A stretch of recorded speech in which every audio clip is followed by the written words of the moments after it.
Di khotbah minggu lalu, saya mengajarkan tentang bijak mengelola keuangan. Masih tentang tema money and family, saya akan bicara tentang kewajiban menghidupi orang tua. Ada beberapa orang yang mengirimkan pertanyaan kepada saya. Salah satunya adalah bagaimana kalau kita harus mensupport orang tua setiap bulan dan bagaimana mengatur keuangan dalam rumah tangga supaya kita masih bisa terus menolong orang tua di masa tua. Kita harus belajar mengerti skala prioritas di setiap musim hidup itu berbeda. Sebelum kita nikah, orang tua dan kakak adik kita menjadi keluarga inti kita, yaitu prioritas kita. Tapi setelah menikah, istri, suami, dan anak-anak adalah keluarga inti yang harus menjadi prioritas kita. Markus 10 ayat 7 berkata begini, "Sebab itu laki-laki akan meninggalkan ayahnya dan ibunya dan bersatu dengan istrinya." Jelas dikatakan firman Tuhan, laki-laki akan meninggalkan ayahnya dan ibunya dan bersatu dengan istrinya. Jadi setelah menikah, yang menjadi prioritas utama adalah pasangan kita dan anak-anak kita. Bukan berarti kita menelantarkan orang tua kita, tetapi kita harus mengerti skala prioritas di setiap musim hidup itu berbeda. Bagi Anda yang belum menikah, penting sekali untuk duduk bersama untuk membicarakan semua kemungkinan yang bisa terjadi setelah menikah. Karena pernikahan itu melibatkan tanggung jawab kepada keluarga masing-masing. Duduklah bersama untuk sepakati apakah orang tua pihak istri atau suami perlu dibantu. Kemudian apakah ada tanggungan seperti menyekolahkan adik dan lain sebagainya. Karena seringkali hal-hal ini tidak dibicarakan sehingga tidak ada keterbukaan tentang jumlah penghasilan pendapatan bulanan, kemudian bantuan ke adik atau orang tua menjadi pemicu pertengkaran dalam rumah tangga. Oleh karena itu, apabila Anda ingin menikah, saya sarankan kita harus terbuka soal keuangan. Berapa yang kita terima dan berapa yang kita harus keluarkan setiap bulan yang menjadi tanggung jawab kita untuk keluarga sebelum menikah. Lalu putuskan bersama-sama bagaimana ke depannya supaya jangan sampai kita mengorbankan keluarga inti, lalu hal ini menjadi pemicu pertengkaran dalam rumah tangga. Ada orang-orang yang tidak mengerti prioritas, lalu menelantarkan anak dan istrinya demi orang tuanya dan keluarga besarnya. Malahan ada yang istri-istri yang komplain ke saya bahwa mereka tidak dinafkahi oleh suami mereka. Mereka harus bekerja dan cari nafkah sendiri karena suaminya hanya memberikan uang kepada orang tua dan adik kakaknya. 1 Timotius 3 ayat 12 berkata begini, "Diaken haruslah suami dari satu istri dan mengurus anak-anaknya dan keluarganya dengan baik." Bagi Anda yang ingin terlibat dalam pelayanan, Anda harus mengerti bahwa kita dituntut memiliki sebuah standar. Hanya orang-orang yang bisa mengurus keluarganya yang bisa mengurus orang lain. Sama halnya ketika Anda ingin menikah, Anda harus mengerti bahwa Anda akan menjadi bapa, menjadi ayah. Dalam bahasa aslinya adalah Aba, seperti kita memanggil dia ya Aba ya Bapa. Aba memiliki pengertian sumber. Ketika Anda ingin menikah, Anda harus mengerti sebagai pria, kodrat laki-laki adalah pencari nafkah bagi keluarga.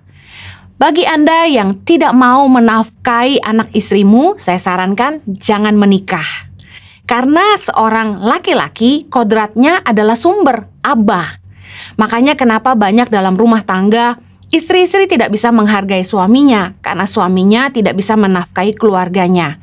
Ada juga wanita yang bertanya kepada saya, "Bu, kalau saya yang bekerja dan penghasilan saya cukup untuk menafkahi keluarga, bolehkah suami saya yang mengambil peran sebagai bapak rumah tangga mengurus rumah dan anak-anak?" Saya katakan boleh, asalkan Anda mengerti bahwa yang paling penting Anda bisa belajar menghargai suami Anda seandainya suami Anda yang mengurus anak dan rumah. Karena suami Anda tidak menganggur juga. Mengurus rumah tangga tidaklah mudah. Mengurus anak-anak jauh lebih sulit daripada kita bekerja di luar rumah. Saya yakin banyak suami-suami laki-laki yang setuju dengan saya, karena pada kenyataannya mengurus rumah tangga, mengurus anak di rumah itu jauh lebih melelahkan dan tidak ada selesainya sampai anak-anak tidur di malam hari. Sedangkan jam kantor ada waktunya. Banyak pria-pria yang tidak tahan mengurus anaknya, mungkin satu hari cuma menyempatkan waktu ngobrol main setengah jam saja, sementara istri nggak ada liburnya. Saya katakan ini karena saya seorang istri dan seorang mama. Ketika harus liburan keluarga saja, saya masih harus mengurus anak-anak dan suami saya. Sehingga sebenarnya bagi para wanita, ibu rumah tangga itu nggak ada liburnya. Makanya penting untuk suami-suami yang sayang istri memberikan waktu me time untuk istrinya. Ambil alih tugas mengurus anak sesaat supaya istri boleh punya waktu untuk dirinya sendiri. Banyak yang setelah menikah bertengkar karena pertama, suami tidak jujur tentang penghasilan. Yang kedua, bantuan kepada orang tua dan keluarga besar. Contoh adik-adik yang seringkali menyusahkan, misalnya berhutang lalu minta bantu sama kakaknya yang dianggap lebih punya uang. Seringkali menjadi pemicu pertengkaran dalam rumah tangga. Oleh karena itu penting sekali kita mesti ngerti prioritas. Keluarga inti adalah suami, istri, dan anak. Jangan sampai mengorbankan mereka ketika kita harus membantu keluarga besar kita. Duduk sepakati bersama. Seberapa banyak kita mau bantu keluarga kita setiap bulannya. Bahwasanya ketika sudah menikah, harusnya kakak adik itu mandiri dan mengurus keluarga mereka masing-masing. Tidak bergantung kepada kakak atau adik, tapi betul-betul mandiri. Ketika kita mengambil keputusan untuk menikah, kita harus mengerti ada tanggung jawab. Bahwa kita harus mengurus keluarga kita dengan baik. Banyak orang yang berpikir bahwa ibadah itu hanya ketika datang ke gereja, ke tempat ibadah, ketika kita berdoa, ketika kita puasa, waktu kita berdoa, baca firman. Tapi tahukah Anda bahwa memelihara keluarga adalah ibadah? Dikatakan bahwa apabila seorang janda mempunyai anak atau cucu, hendaknya mereka pertama-tama belajar berbakti kepada kaum keluarganya sendiri dan membalas budi orang tua dan nenek mereka, sebenarnya dalam bahasa Inggris kakek dan nenek, grandparents, karena itulah yang berkenan kepada Allah. Jadi ketika kita memelihara keluarga, firman Tuhan katakan itu sangat berkenan kepada Allah. Memelihara keluarga adalah ibadah. Bahkan dikatakan kalau kita tidak memelihara sanak saudara, apalagi seisi rumah kita, orang itu murtad dan lebih buruk dari orang yang tidak beriman. Luar biasa bagaimana Rasul Paulus menggambarkan ini, bahwa orang itu dianggap murtad dan lebih buruk dari orang yang tidak mengenal Tuhan. Karena kasih adalah tindakan nyata. Kalau kita bilang kita percaya kepada Tuhan, kita punya iman, itu akan nyata dalam perbuatan dan kehidupan kita sehari-hari. Bagaimana kita memperlakukan keluarga kita, orang-orang yang harusnya kita kasihi dan dekat di hati kita. Karena ukurannya begini, bagaimana kita mau punya kasih buat orang yang lebih jauh kalau dengan orang terdekat aja kita nggak bisa belajar mengasihi. Bukti kita hidup dalam kasih, bukti bahwa kita taat kepada Tuhan adalah ketika kita memelihara keluarga kita dan mengasihi mereka. Kalau Anda ingin belajar jadi berkat, mulailah dari rumah. Jadi berkat di rumah sendiri dulu, baru jadi berkat di mana-mana. Memelihara orang tua di masa tua adalah ibadah. Yesus berkata di dalam Matius 15 ayat yang ketiga, "Tetapi jawab Yesus kepada mereka, mengapa kamu pun melanggar perintah Allah demi adat istiadat nenek moyangmu? Sebab Allah berfirman, hormatilah ayahmu dan ibumu. Dan lagi, siapa mengutuki ayahnya atau ibunya pasti dihukum mati." Ayat kelima, "Tetapi kamu berkata, barang siapa berkata kepada bapaknya atau kepada ibunya, apa yang ada padaku yang dapat digunakan untuk pemeliharaanmu, sudah digunakan untuk persembahan kepada Allah." Ayat 6, orang itu tidak wajib lagi menghormati bapaknya dan atau ibunya. Dengan demikian firman Allah kamu nyatakan tidak berlaku demi adat istiadatmu sendiri. Hai orang-orang munafik, benarlah nubuat Yesaya tentang kamu. Bangsa ini memuliakan aku dengan bibirnya, padahal hatinya jauh daripadaku. Percuma mereka beribadah kepadaku, sedangkan ajaran yang mereka ajarkan ialah perintah manusia. Yesus mengajarkan kepada kita bahwa adalah sebuah kemunafikan bila kita beralasan untuk tidak memelihara orang tua di masa tua karena kita harus membayar persembahan kepada Allah. Bukankah Ada orang-orang yang kelihatan begitu rohani, menabur di gereja, menabur di tempat ibadah, menolong fakir miskin, begitu luar biasa. Tapi ternyata dengan orang tua sendiri, perhitungan sekali, bahkan tidak peduli.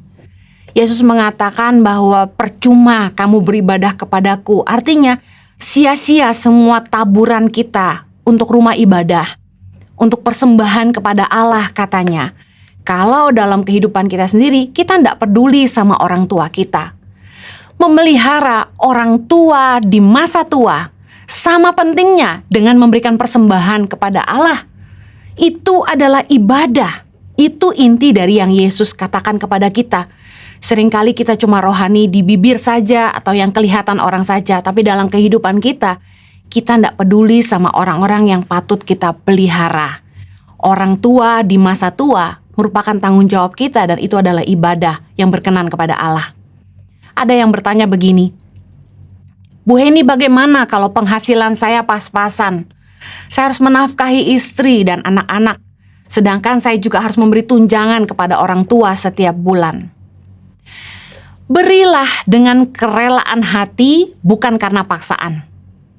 Orang yang memberi dengan sukacita itu dikasihi Tuhan. Jangan sampai membantu keluarga malah jadi beban. Apalagi sampai jadi pemicu pertengkaran dalam rumah tangga. Sekali lagi, duduk dan sepakati bersama. Berapa yang Anda mampu berikan untuk mencukupi kebutuhan pokok orang tuamu? Karena keluarga inti, anak, istri, suami tidak boleh diterlantarkan hanya karena dengan alasan kita bantu orang tua. Duduk sepakati bersama seberapa yang Anda mampu, bukan yang seberapa orang tuamu mau. Karena kita harus membantu orang tua kita untuk kebutuhan pokok mereka hidup, bukan seberapa gaya hidup orang tua kita. Ada orang tua yang terbiasa hidup mewah, lalu tidak mau mengerti kemampuan anak-anak mereka. Kita sebagai anak-anak harus memberikan pengertian kepada orang tua kita tentang kemampuan keuangan kita. Bukan berarti kita menceritakan seberapa besar penghasilan kita, tapi kita memberi pengertian seberapa besar kemampuan kita mensupport orang tua kita. Orang tua kita tidak semuanya butuh uang kita. Mungkin ada orang tua kita yang di masa tua pun harta mereka masih melimpah. Kasih sayang, perhatian, dan kehadiran kita sebenarnya jauh lebih utama. Pelukan, perhatian, dan kasih sayang kita mungkin jauh lebih penting daripada uang kita. Dan mungkin mereka sebenarnya tidak butuh uang kita. Seberapapun yang kita mampu berikan, itu merupakan satu kebanggaan bagi mereka bahwa anak-anak mereka sayang kepada mereka. Saya sarankan bagi orang tua yang menuntut anak-anaknya untuk membantu keuangan setiap bulan, untuk Anda juga mengerti seberapa kemampuan anak-anak Anda. Karena setelah anak-anak itu menikah, mereka punya tanggung jawab sendiri untuk keluarga mereka, dan mereka juga perlu menabung untuk masa depan anak-anak mereka lagi, dan juga untuk menabung masa tua mereka. 1 Timotius 5 ayat 6 berkata gini, tetapi seorang janda yang hidup mewah dan berlebih-lebihan, ia sudah mati selagi hidup. Rasul Paulus dengan tegas mengatakan ini. Orang tua, khususnya ibu-ibu yang sudah jadi janda, untuk kita hidup sederhana. Jangan berlebihan, karena kalau anak-anak sampai nggak bisa mencukupi gaya hidup kita, lalu kita marah, kita kecewa. Saya bersyukur punya orang tua yang tidak melihat saya sebagai investasi masa depan, karena mereka tahu seberapa kemampuan saya dan mereka tidak pernah mengeluh ketika saya memberikan setara dengan apa yang saya mampu. Mungkin bagi ibu saya, pemberian saya tuh nggak ada artinya, terlalu kecil mungkin dibandingkan apa yang dia miliki. Tapi saya bersyukur orang tua saya menghargai setiap taburan kami. Nah, penting sekali bahwa orang tua mengerti bahwa apa yang diberikan oleh orang tua kepada anak, membesarkan anak-anak, menyekolahkan mereka, bukanlah hutang anak-anak kepada orang tua. Beberapa orang tua memperlakukan anak sebagai investasi masa depan yang akan menghasilkan uang di hari tua. Anak-anak muda, orang-orang yang sudah menikah, membalas budi orang tua adalah ibadah, benar. Tetapi soal kemampuan keuangan anak-anak juga harus dimaklumkan oleh orang tua. Tidak boleh sampai anak-anak itu mengorbankan tanggung jawab mereka kepada keluarga inti mereka hanya karena orang tua menuntut lebih. Ada yang orang tua mematok anaknya harus memberi sekian setiap bulan, dan saya sarankan untuk orang tua, ayo hidup berpadan dengan apa yang ada. Jangan sampai menjadi beban bagi anak-anak Anda. Bersyukur kalau di masa tua orang tua punya lebih untuk mencukupi diri sendiri, bahkan jadi berkat buat anak cucu mereka. Karena Amsal 13 ayat 22 berkata, orang baik meninggalkan warisan bagi anak cucunya. Dengar baik bahwa apa yang diberikan orang tua kepada anak bukanlah hutang. 2 Korintus 12 ayat 14b berkata gini, karena bukan anak-anak yang harus mengumpulkan harta untuk orang tuanya, melainkan orang tualah untuk anak-anaknya. Merupakan kewajiban orang tua untuk mengasihi, membesarkan, mendidik, dan menyekolahkan anak-anak untuk mempersiapkan mereka keluar dari sarang. Saya sayangkan banyak orang tua yang memperlakukan anaknya seperti investasi di masa tua. Mari sadar bahwa kalau anak-anak bisa mengasihi kita dan memelihara kita di masa tua, itu adalah anugerah. Karena mereka mengerti kebenaran dan mereka mau taat dan melakukan ibadah kepada Allah. Tetapi orang tua tidak boleh memperlakukan anak seolah-olah anak hutang kepada mereka. Sekali lagi, orang baik meninggalkan warisan buat anak cucunya dan kewajiban orang tua untuk mengumpulkan harta bagi anak cucu mereka. Saya mau tutup dengan ini. Cintailah keluargamu lebih daripada uangmu. Mazmur 62 ayat 10c berkata, apabila harta makin bertambah, janganlah hatimu melekat padanya. Ketika uang kita makin banyak, jangan sampai kita lebih cinta sama uang kita daripada keluarga kita. Jangan lebih cinta uang daripada orang. Jangan lebih cinta barang daripada orang. Dengar baik, 1 Timotius 6 ayat 10 mengingatkan karena akar segala kejahatan ialah cinta uang. Uang tidak jahat, tapi akar segala kejahatan adalah cinta uang. Seringkali kita lebih cinta uang daripada orang. Banyak kali ketika barang kita rusak, kita marahnya luar biasa sama orang yang mungkin merusaknya. Belajar yuk mengasihi orang lebih daripada kita mengasihi barang. Bukan berarti kita tidak menghargai apa yang Tuhan berikan dalam hidup kita. Tapi mengertilah bahwa manusia itu jauh lebih berharga dari apapun juga. Kita pasti terkejut berapa banyak orang yang berubah hatinya jadi jahat karena keserakahan dan karena cinta uang. Banyak hubungan keluarga yang retak karena masalah harta. Cinta akan uang itu merusak persahabatan, pernikahan, hubungan, dan keluarga.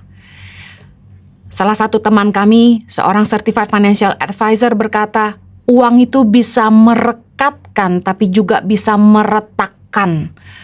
Saya bersyukur bahwa anugerah Tuhan itu menyadarkan kita bahwa keluarga lebih penting daripada harta. Bahwa kita harus mempertahankan hubungan kasih di antara sesama kakak adik, orang tua dan anak dan pasangan kita. Jangan sampai uang meretakkan hubungan kita. Banyak kali orang lupa sehingga warisan bisa merusak hubungan keluarga. Ayo kembali kepada firman Tuhan. Apabila harta makin bertambah, janganlah hatimu melekat padanya. Memelihara orang tua di masa tua adalah ibadah, tapi orang tua juga harus mengerti kemampuan anak-anak mereka. Tuhan berkati, mari kita berdoa. Bapa di sorga, kami bersyukur buat pelajaran firman-Mu, bahwa memelihara orang tua adalah ibadah. Berdoa supaya setiap kami diberikan kebijaksanaan dan hikmat. Jangan sampai uang meretakkan hubungan, tapi biar kami boleh saling mengasihi dan kami boleh memakai uang kami untuk mengasihi orang-orang di sekitar kami. Berkati setiap anak-anak-Mu Tuhan, tidak ada yang kekurangan, berikan anugerah supaya mereka punya kemampuan mencukupi kebutuhan keluarga mereka dan juga memelihara orang tua mereka di masa tua. Berkati Tuhan, tidak ada yang kekurangan. Demi nama Yesus kami berdoa. Amen.